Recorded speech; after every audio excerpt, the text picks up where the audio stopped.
छात्र छात्राओं नमस्कार। आज अपने ऑनलाइन डिजिटल क्लास में फिर से आपका एक बार बहुत बहुत धन्यवाद। क्योंकि अपने कोविड-19 की वजह से काफी परेशानी में चलते हुए अपने इस ऑनलाइन क्लासेज का इसको काफी महत्व दे रहे हैं और इसको महत्व के साथ में जैसे टीचर्स मेहनत कर रहे हैं उसी हिसाब से बच्चों आपको भी मेहनत करना है और इसको तैयार करना है, क्योंकि इस बीमारी से अपने को काफी दिन तक जूझना पड़ सकता है। तो इसका पूरा आपको इसका फायदा उठाना है ऑनलाइन क्लासेस का। तो अपने जो बीए पार्ट फर्स्ट में विश्व का प्रादेशिक भूगोल है, फर्स्ट पेपर है विश्व का प्रादेशिक भूगोल पेपर फर्स्ट।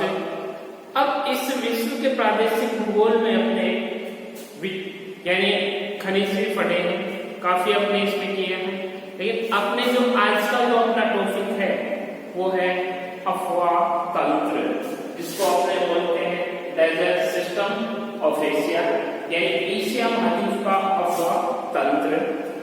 एशिया महाद्वीप का एशिया महाद्वीप का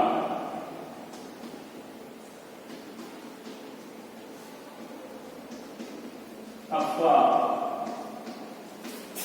तंत्र या अफवाह क्षेत्र, ये है अफवाह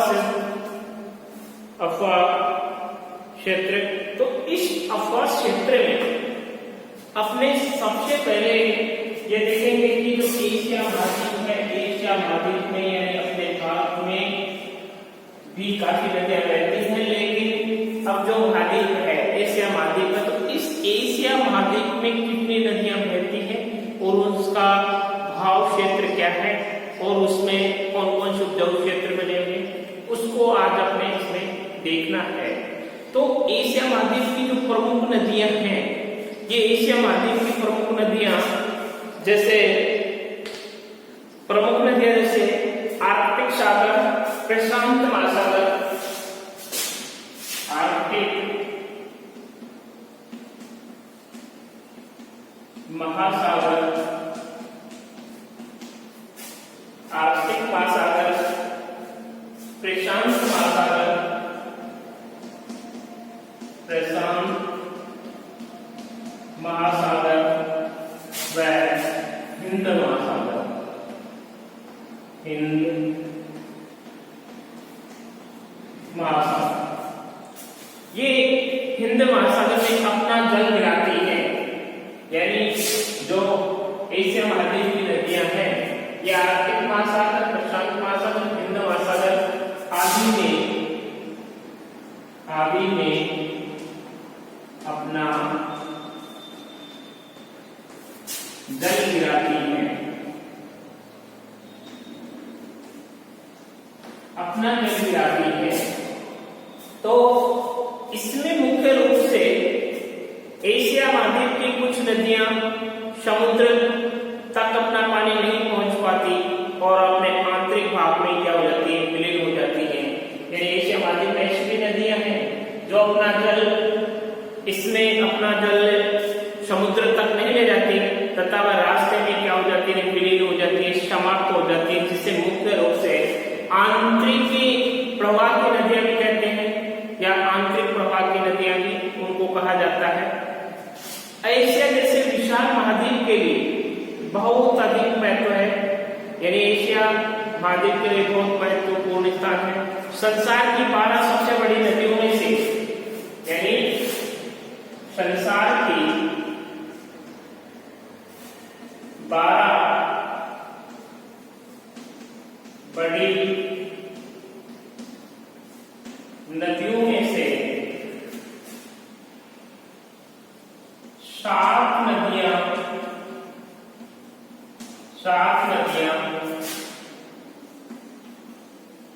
एशिया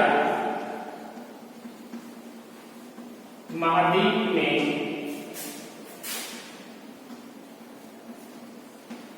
में बहती हैं। यानी संसार की सबसे 12 बड़ी नदियां हैं, उन 12 बड़ी नदियों में से 7 नदियां ऐसी हैं जो इसमें एशिया महाद्वीप में बहती हैं। जो 7 ऐसी नदियां हैं जो एशिया महाद्वीप में बहती हैं। हिमालय पर्वत से निकलने वाली, जैसे हिमालय पर्वत से निकलने वाली हिमालय पर्वत से निकलने वाली, जैसे हांगो, यांगत्से,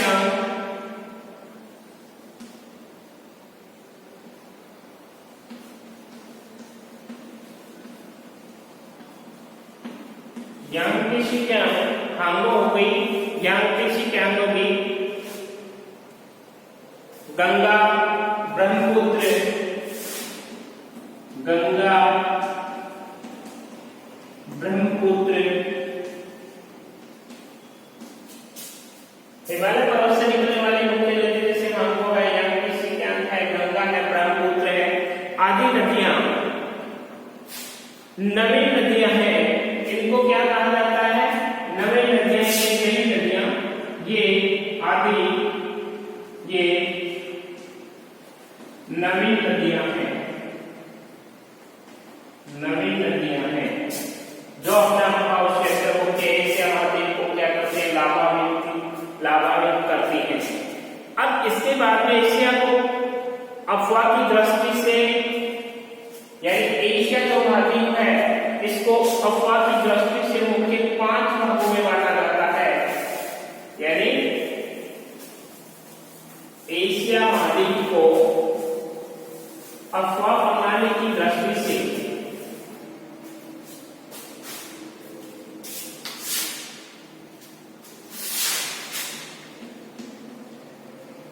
एशिया महाद्वीप को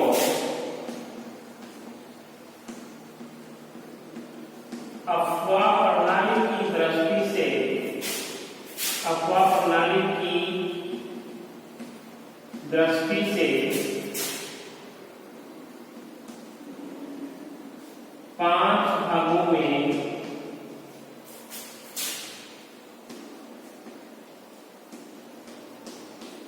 बांटा गया है। यानी कितने भागों में? 5 भागों में बांटा गया है।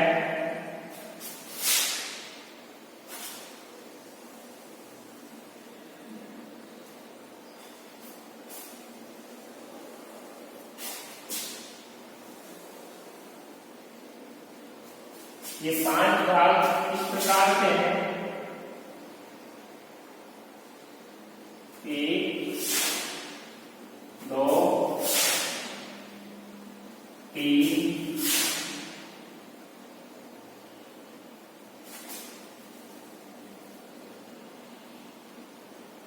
3 और 1, 4 और 5। ये 5 भाग एशिया महाद्वीप को अफवाह प्रणाली की दृष्टि से 5 भागों में बांटा गया है, जिसमें 5 भाग पहला है हिंद महासागरीय अफवाह क्षेत्र।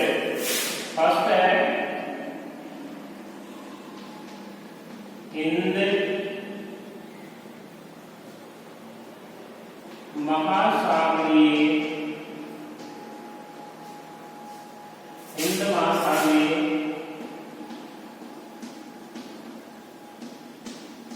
अफवाह क्षेत्र। दूसरा है प्रशांत महासागरीय अफवाह क्षेत्र, प्रशांत महासागरीय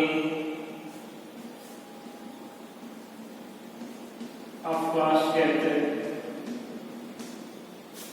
और थर्ड है आर्कटिक महासागर अफवाह क्षेत्र, आर्कटिक महासागरीय अफवाह क्षेत्र।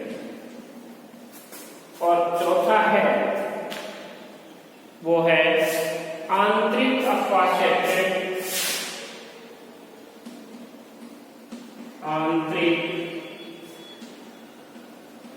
अफवा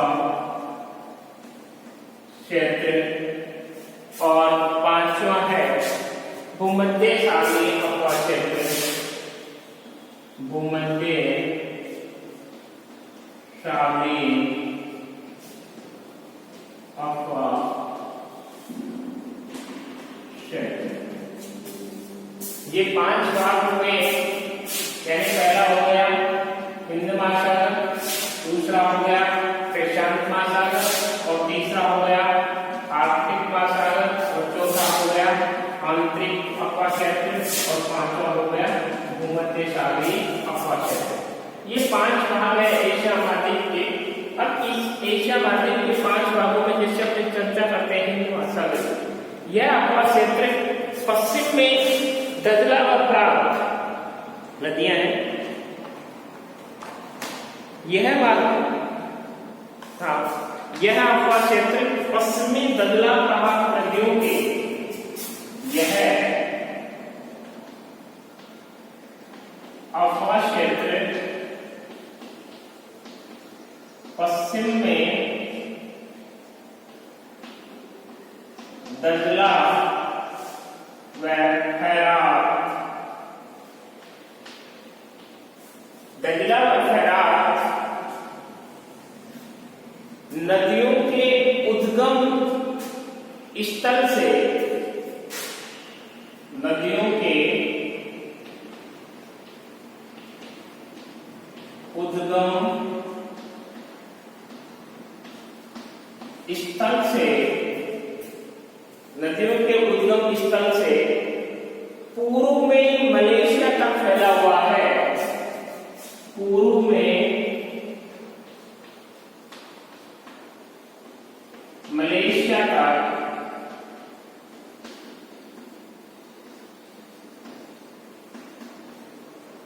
फैला हुआ है। यानी कहां तक फैला हुआ है? मलेशिया तक फैला हुआ है, मलेशिया तक फैला हुआ है। और हिंद महासागर में गिरने वाली प्रमुख नदियां, हिंद महासागर में, हिंद महासागर में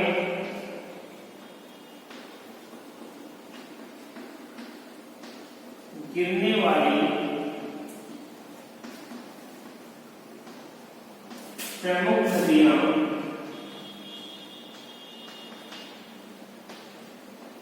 दजला,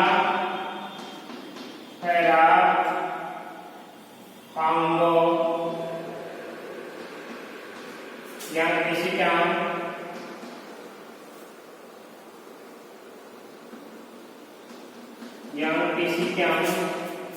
दजला फरात हो गई, यांगत्से हो गई, सिंधु,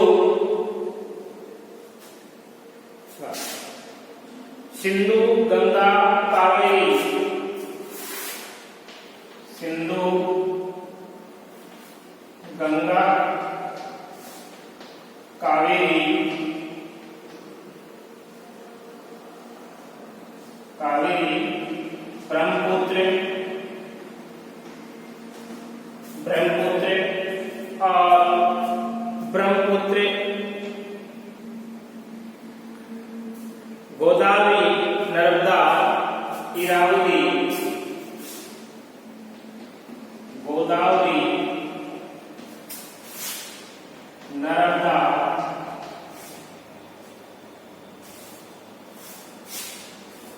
और इसके अलावा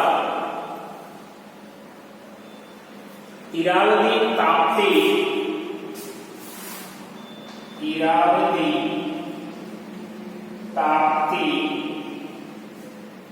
इरावती, ताप्ती, साल्विन, चिंदविन प्रमुख है, साल्विन,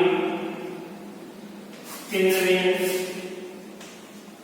चिंदविन प्रमुख है, प्रमुख है।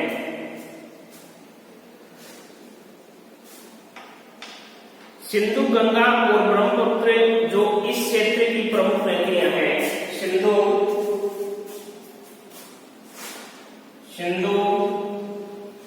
गंगा व ब्रह्मपुत्र, ये तीनों नदियां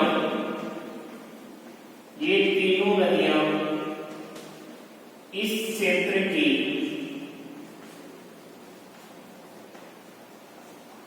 प्रमुख नदियां हैं।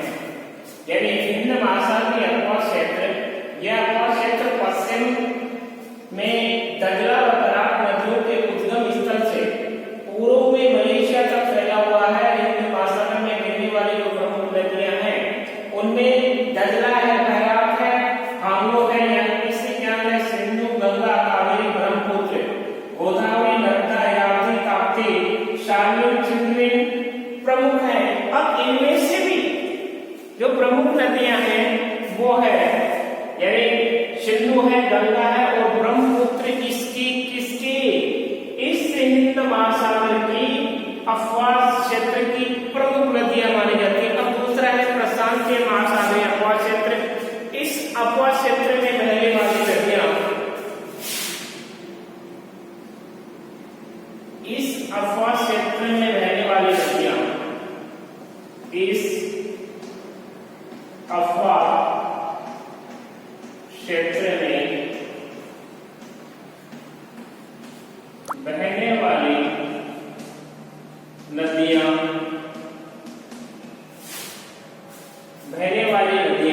इस अफवाह क्षेत्र में बहने वाली नदियां मध्य एशिया की उच्च भूमि से निकलकर मध्य एशिया की उच्च भूमि से निकलकर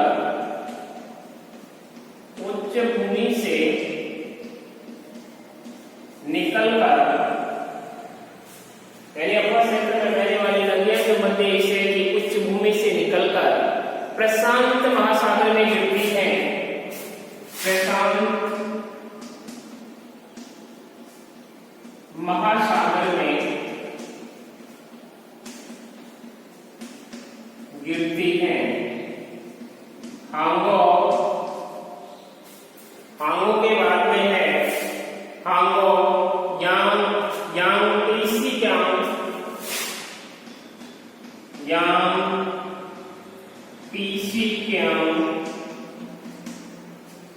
और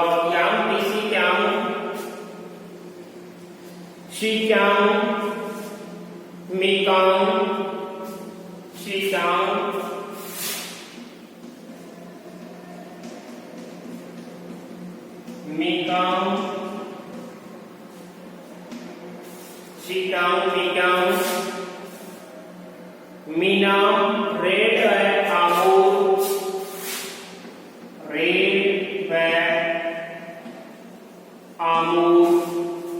व आमूर, आदि प्रशांत महासागर में विलीन होने वाली प्रशांत महासागर में विलीन होने वाले प्रमुख नदियां हैं।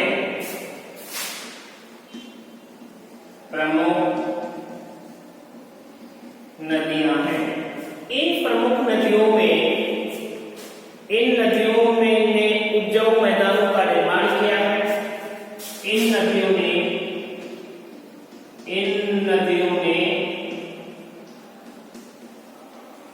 उपजाऊ मैदानों का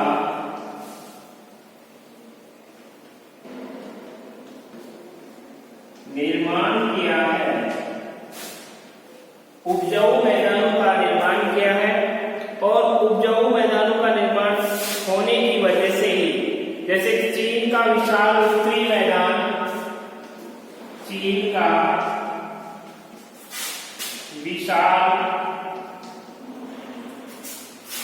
उत्तरी मैदान, हांगो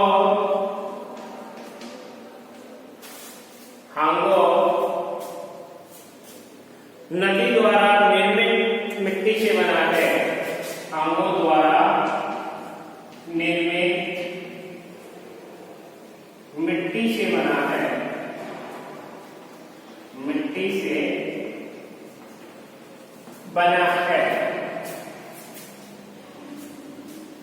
मिट्टी से बना है। और हांगो नदी की बाढ़ तो बहुत ही घातक होती है, इसी कारण हांगो नदी को चीन का शोक कहा जाता है। तथा इस हांगो नदी को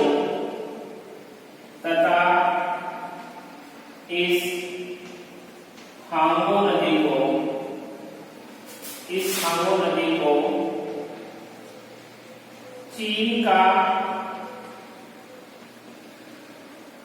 शोक भी कहा जाता है। चीन का शोक भी कहा जाता है। क्यों कहा जाता है? क्योंकि इससे विशाल घाट क्षेत्र आता है और इसी विशाल घाट क्षेत्र आने की वजह से इसको चीन का शोक कहा जाता है। जिसको हांगो नदी को कई बार विषय निश्चित होता है कि चीन का शोक किस नदी को कहा जाता है, तो चीन का शोक हांगो नदी को कहा जाता है। यह आपको याद रखना है। तीसरा है आर्कटिक महासागरीय अफवाह क्षेत्र। तो आर्कटिक महासागरीय अफवाह क्षेत्र है। इसमें आर्कटिक महासागरीय अफवाह क्षेत्र का विस्तार एशिया महाद्वीप के उत्तरी भाग में फैला हुआ है। इसका विस्तार एशिया महाद्वीप के उत्तरी भाग में फैला हुआ है। उत्तरी भाग में फैला हुआ है। उत्तरी भाग में फैला हुआ है। यह सबसे बड़ा अफवाह क्षेत्र है तथा यह सबसे बड़ा अफवाह क्षेत्र है। यह सबसे बड़ा अफवाह क्षेत्र माना जाता है। ओबे येनेसी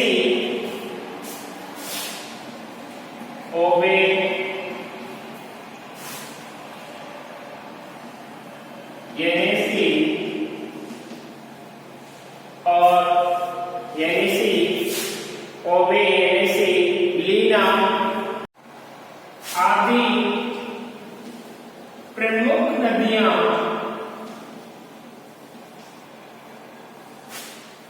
इसी अफवाह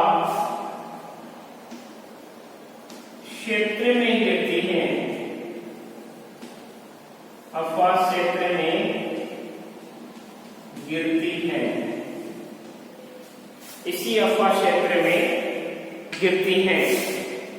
आर्कटिक सागर के अधिकांश भागों में वर्ष भर बर्फ जमा रहती है। यानी आर्कटिक महासागर में अधिकांश दिनों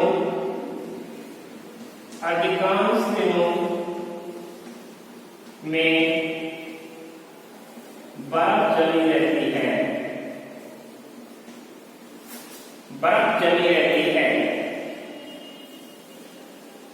आर्कटिक महासागर के अधिकांश भागों में वर्ष भर बर्फ जमा रहती है। अधिकांश भागों में हिमाच्छादित होने पर नदियां मुहाने पर गिरने से पहले क्या हो जाती है? फैल जाती है। यानी नदियां क्या होती है? मुहाने पर नदियां क्या होती है? अधिकांश भागों में हिमाच्छादित होने पर नदियां मुहाने पर गिरने से पहले क्या हो जाती है? फैल जाती है। जिसके कारण नदियां बेसिन व समुद्र के पास में दलदल बन जाता है, जिसके कारण बर्फ जमा रहती है तथा अधिकांश नदियां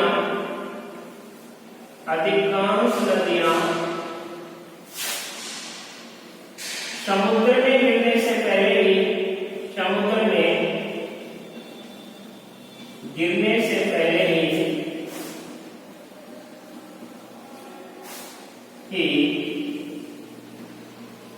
फैल जाती है।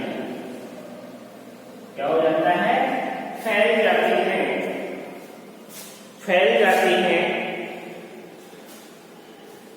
जिसके कारण नदी वैसी व समुद्र के पास में दलदल बन जाता है, जिसके कारण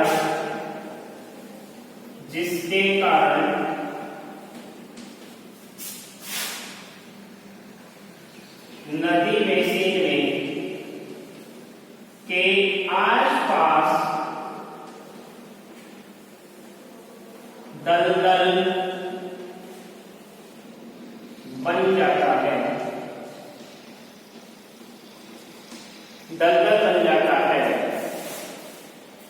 और इसी दलदल के कारण वहां जो मैंग्रोव वनस्पति है, वो मैंग्रोव वनस्पति का अधिक से अधिक क्या होता है, यानी वो मैंग्रोव वनस्पति अधिक से अधिक उसमें उत्पन्न होती है।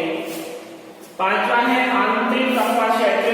आंतरिक कप्पा क्षेत्र का सीधा सा तात्पर्य है, यानी अपने शब्दों में ये कह सकते हैं आंतरिक कप्पा क्षेत्र का अर्थ है कि वो क्षेत्र या वो नदियां जो धरातल पर बहने के पश्चात पृथ्वी के आंतरिक सतह में समा जाती है या विलीन हो जाती है, उन्हीं नदी को आंतरिक कप्पा क्षेत्र के नाम से जाना जाता है। तो यह प्रदेश एशिया के मध्यवर्ती भाग में, यह प्रदेश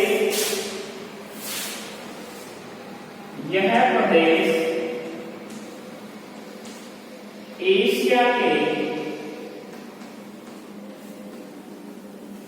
मध्यवर्ती भाग में अनातोलिया का पठार,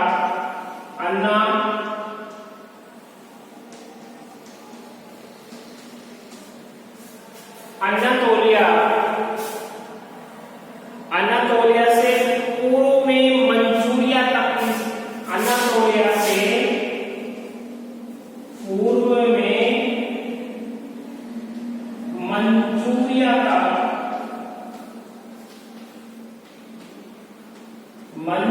तक विस्तृत है, यानी मंचूरिया तक विस्तृत है।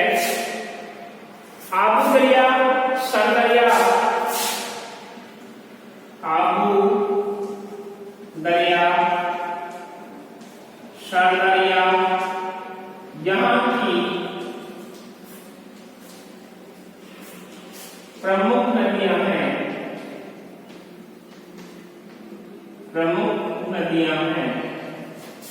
यहाँ की प्रमुख नदियां हैं।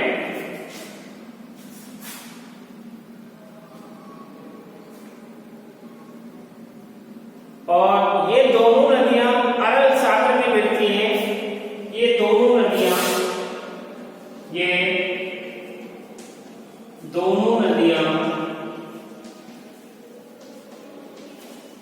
अरल सागर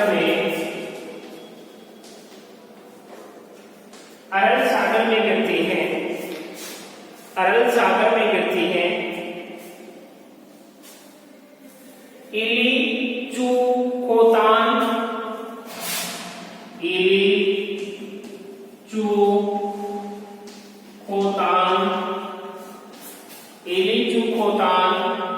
तारिम अन्य प्रमुख नदी है, तारिम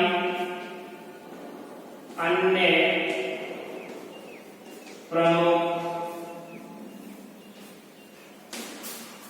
प्रमुख नदियां हैं। ये दोनों नदियां अन्य प्रमुख नदियां हैं। ये नदियां बालकस झील में गिरती हैं तथा ये दोनों ही बालकस झील में गिरती हैं।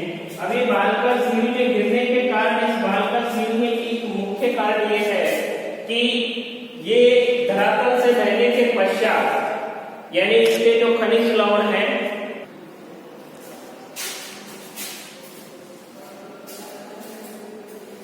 आंतरिक कप्पा क्षेत्र में हमने बात करें तो यह प्रदेश एशिया मध्यवर्ती भाग में अनातोलिया से पूर्व में मंचूरिया तक विस्तृत है। इसमें आबू दरिया, सरदरिया यहाँ की प्रमुख नदियां हैं। ये दोनों नदियां अरल सागर में गिरती हैं और इलिचू खोतान तारिम तथा प्रमुख नदियां हैं तथा दोनों ही बालकस झील में गिरती हैं। जो बालकस झील क्या है, एक नमकीन झील मानी जाती है। तो दोनों ही बालुकाशील में गिरती हैं और एशिया के प्रमुख आंतरिक जल स्रोत एशिया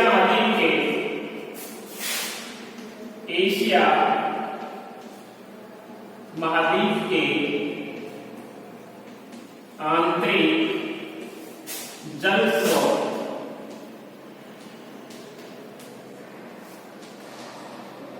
जिसमें मृत सागर है,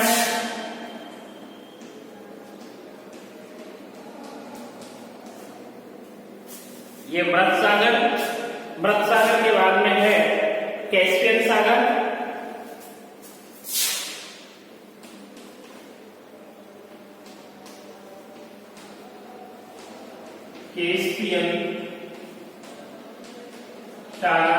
और कैस्पियन सागर के बाद में है, कैस्पियन सागर के बाद में है टोनले गैप सागर, टोनले गैप सागर। ये मुख्य प्रकार के हैं जिसमें जापान देश भी है। अब इसके बाद में जो पांचवा है भूमध्य सागरीय अफवा क्षेत्र। अब ये भूमध्य सागरीय अफवा क्षेत्र है, इस अफवा क्षेत्र में कोई विशाल नदी नहीं है। वैसे मुख्य देखा जाए तो जो भूमध्य सागरीय अफवा क्षेत्र है इसमें कोई विशाल नदी नहीं है, लेकिन इस क्षेत्र में बहने वाली जो नदियां हैं बहुत ही छोटी छोटी हैं, जो तुर्की से निकलने वाली जैसे मनीषा नदी।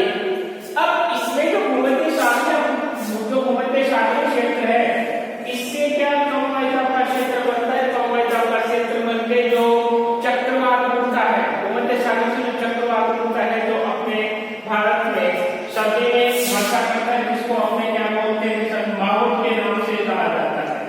ये माउंट के नाम से कहा जाता है। ये कहां से उत्पन्न होता है, भूमध्य सागरीय क्षेत्र से होता है।